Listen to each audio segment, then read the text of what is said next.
Hi there. Welcome back to the Unite Pieces channel. Today we will bring you the storyline of a movie called Evil from the year 2003.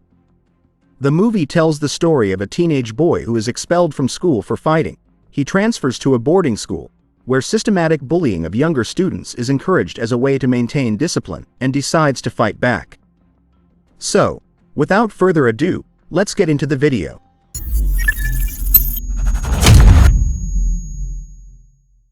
The movie opens with a boy named Erik Ponti, who is being scolded by his parents at the dinner table because he was expelled from school. His father, who was upset, then punished Erik by drugging him many times. Erik's father is a light-handed person to Erik. Even his mother can't do anything when her husband is rude to her son. It was revealed that the cause of Erik being expelled from school, namely that he fought and beat his friend to a pulp. As a result of this behavior, Erik was dishonorably expelled from school. He was also not given a letter of introduction to transfer to another school.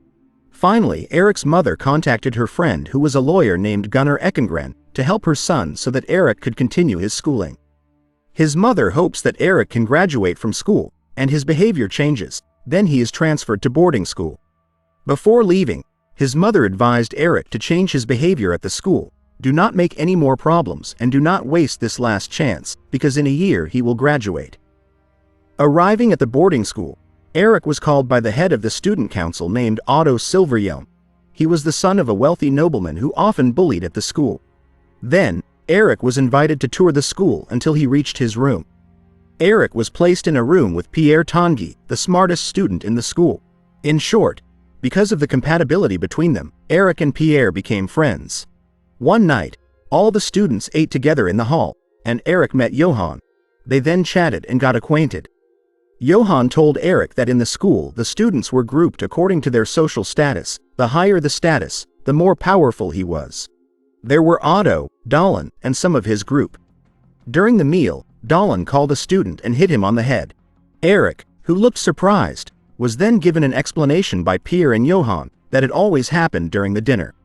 All the nobles often bully other students, but no one dares to fight back, because if they fight back then they will get punishment from the student council.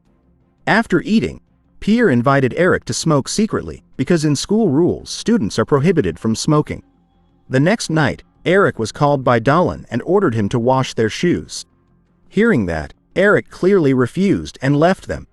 Pierre tried to advise Erik by saying, if any student refused their orders, he would definitely get bad treatment from them. When he finished the lesson, Dahlen deliberately bumped into Erik and told him to apologize. But Erik did not want to do it because he felt it was not wrong. An angry Dahlen challenged Erik to come to the ring at 7 p.m. After that, Pierre explained to Erik what the ring meant, which was a box for fighting, but Dahlen would gang up on him, and his opponent could not fight back. After falling, his opponent was told to crawl while apologizing, and if the challenged person did not come then he would be called a rat for 1 year. Erik actually wanted to accept the challenge, but after discussing it with Pierre, he ended up not coming because he didn't want to make trouble. In the morning, Erik attended classes as usual. Although in the academic field, Erik was not a smart student, but he had a talent in sports, especially swimming. He even broke the school's swimming record and won the school swimming championship. Days passed, and what Pierre said was true. Erik was put on trial by the student council for often defying Otto and Dahlen's orders. Erik was then sentenced to a 1-month suspension. He was also sentenced to make a culvert. The next day, Erik served the first punishment, which was to make a culvert. Erik dug the ground until the night until he missed dinner. As a result, he ate alone in the cafeteria. There he met Maria, a servant at the school.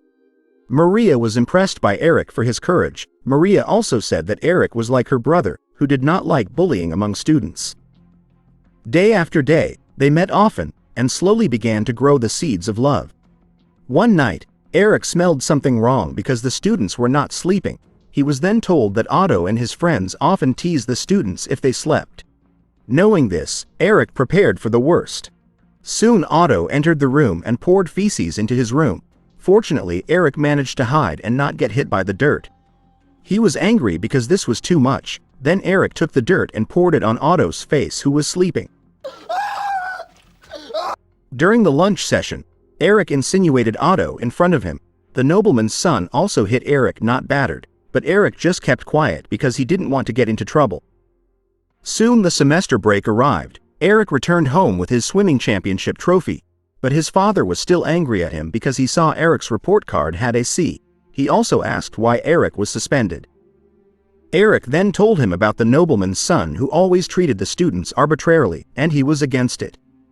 But instead of the support he got, his father said that the nobleman's son should be supported and followed, and then he was flogged by his father. A few days later, the vacation was over and Erik had to go back to school. But this time something was different. Otto and Dalen changed their tactics against Erik. They used Pierre as their hostage, persecuted, and threatened him, hoping that Erik would submit to them. Not only that, they also challenged Pierre to come to the ring and then beat him to a pulp. As a result of this, Pierre ended up battered and even unconscious. Erik then took him to the dormitory and accompanied him until he regained consciousness. After regaining consciousness, Erik then said goodbye to go out for a while. However, while walking alone, Erik was caught by Otto and Dalen and their henchmen. He was then tied up and splashed with hot water, then cold water. After being satisfied with torturing Erik, they immediately left him alone. Fortunately, Maria came to his rescue. The next day, Erik rushed back to his room. How surprised he was when he found out that Pierre had left, and only left a letter containing his complaints, if he was no longer strong enough to be in the school environment. Erik was angry because his best friend had left, and to get back at him, he then challenged Dalen and Otto to fight in the ring. Erik, who had been good at fighting since childhood, of course knew how to fight.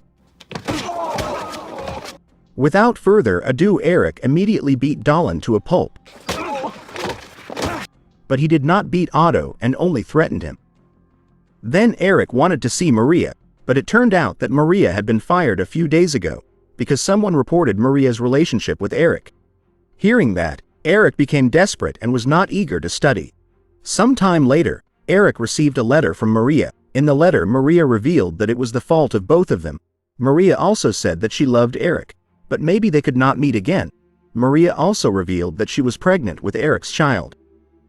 But unbeknownst to him, it turned out that he was being spied on by Otto's henchmen, which he immediately told his boss. As a result, soon after that, Otto and his henchmen searched Erik's room and confiscated the letter from Maria. Not only that, Otto also reported this to the principal.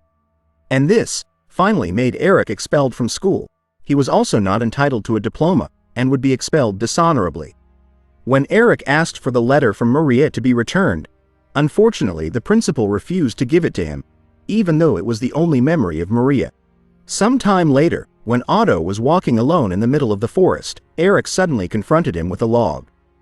Erik's frustration had peaked, and it seemed that he was going to kill Otto, because the cause of all the problems that came to him was Otto. He then told Otto to kneel down. Otto, who was scared, then offered Erik $10,000, as long as Erik didn't kill him. However, Erik refused, saying that money can't buy everything. When Erik was about to hit Otto, he suddenly vomited, and clearly showed the weak person that Otto really was. Erik then lifted Otto's head and said, "You think I'm going to kill you? Of course not. I'm not a bad person like you." After the incident, Erik returned to the dormitory and then packed his things to get out of school. However, he suddenly remembered his mother's friend Gunnar, who was also a famous lawyer. Erik then contacted him to ask for his help. Some time later, when the principal was partying with the teachers, Gunnar suddenly came and said that if he had a journalist friend, he could have reported all the treatment Erik received at this school, and also revealed all the ugliness that existed in the school, and if that happened, then this school would go bankrupt. Then, Gunnar made an offer to the principal to let Erik continue his school, then he would not spread this news. The principal, who was afraid that his school's reputation would be ruined, finally agreed to the terms. Erik could go back to school, and even had his letter from Maria back. Some time passed. Erik finally graduated and attended the graduation ceremony. Upon returning home, his mother seemed happy about it, but it was different with his father, who was still concerned about Erik's behavior grade, which got a C. And as usual, when his father was about to whip Erik, who was fed up with his stepfather's behavior, this time he resisted and even kicked him out of the house, also threatening to report all his actions to the police. In short, after graduating from school, Erik works at a firm, and one morning he accidentally meets Pierre, who is now a successful and wealthy businessman. Their meeting becomes an emotional reunion, where they promise to always be friends, not forget, and support each other. End. What do you think of this movie? Please write your thoughts in the comment section below.